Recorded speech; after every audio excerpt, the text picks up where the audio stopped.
Masyarakat di tanah Papua, khususnya penduduk kota Jayapura, akan segera memiliki rumah sakit baru tipe B, yakni Rumah Sakit Unit Pelayanan Terpadu atau UPT Vertikal Papua. Pembangunan yang telah dimulai sejak September 2023 ini ditargetkan tuntas pada November 2024. Namun, pembangunan rumah sakit di atas lahan seluas 42.962 meter persegi itu dinilai mengabaikan dampak-dampak yang akan merugikan lingkungan dan masyarakat yang hidup di sekitar lokasi tersebut. Di sekitar lokasi pembangunannya, hidup masyarakat Kompleks Konya, Kelurahan Kota Baru, Distrik Abipura. Menurut Direktur LBH Papua, Emmanuel Gobai, pembangunan rumah sakit ini berpotensi mendatangkan dampak buruk bagi lingkungan sekitar dan juga mengancam keberlangsungan hidup masyarakat Konya, mulai dari banjir hingga penggusuran. Di tengah berbagai persoalan yang belum mendapat penanganan, Emmanuel Gobai mempertanyakan keberpihakan pemerintah, dalam hal ini Kementerian Kesehatan Republik Indonesia dan pihak Unjen, terhadap masyarakat. Menurut Gobai, pembangunan RSUPT Vertikal Papua menyalahi mekanisme yang tertuang pada bab 1 Standar Pembangunan Rumah Sakit poin A tentang lahan dan akses pembangunan yang diamanatkan dalam Peraturan Kementerian Kesehatan Republik Indonesia Nomor 40 Tahun 2022 tentang persyaratan teknis pembangunan prasarana dan peralatan rumah sakit. Dalam Permenkes, melarang bangunan rumah sakit berada di atas kawasan berpotensi terjadi bencana. Menurut Gobai, pembangunan ini jelas bertentangan dengan Permenkes, karena kawasan Konya yang masuk dalam lokasi pembangunan rumah sakit berada di kawasan resapan air.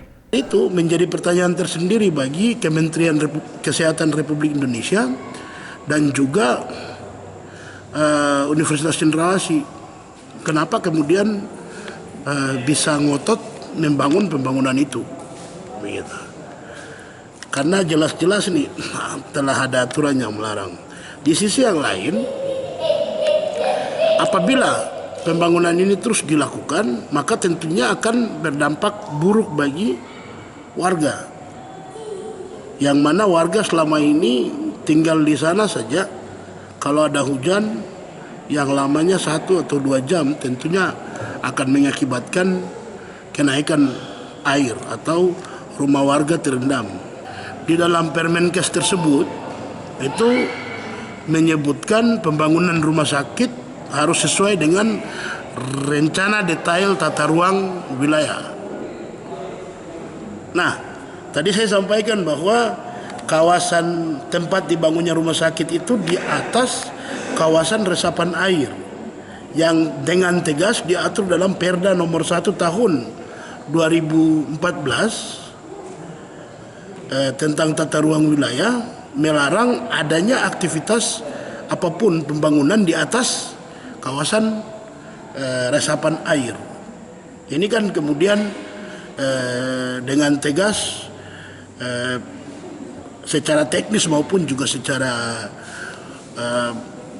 legal dilarang.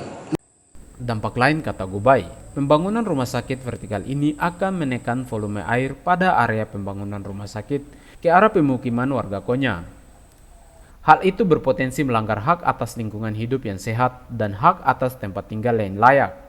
Salah satu warga Konya berharap pemerintah serta pihak-pihak terlibat seperti pengembang RSUPT Vertikal Papua dan Unjen untuk membantu pembangunan saluran air utama atau sungai yang sudah dangkal sehingga kerap banjir. Begitu pula masalah sampah kiriman yang tidak pernah habis. Masyarakat Konya dan Uncen Bawah itu melihat rumah sakit ini suatu dampak yang positif. Masyarakat sangat mendukung. Masyarakat jujur bahwa masyarakat mendukung.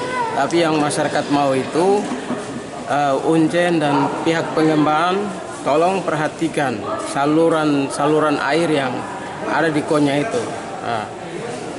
Tolong Uncen dan pihak pengembang untuk memperbaiki saluran air dan bagaimana caranya supaya jika hujan turun tidak ada banjir atau air meluap mengenangi masyarakat, pemukiman masyarakat terutama.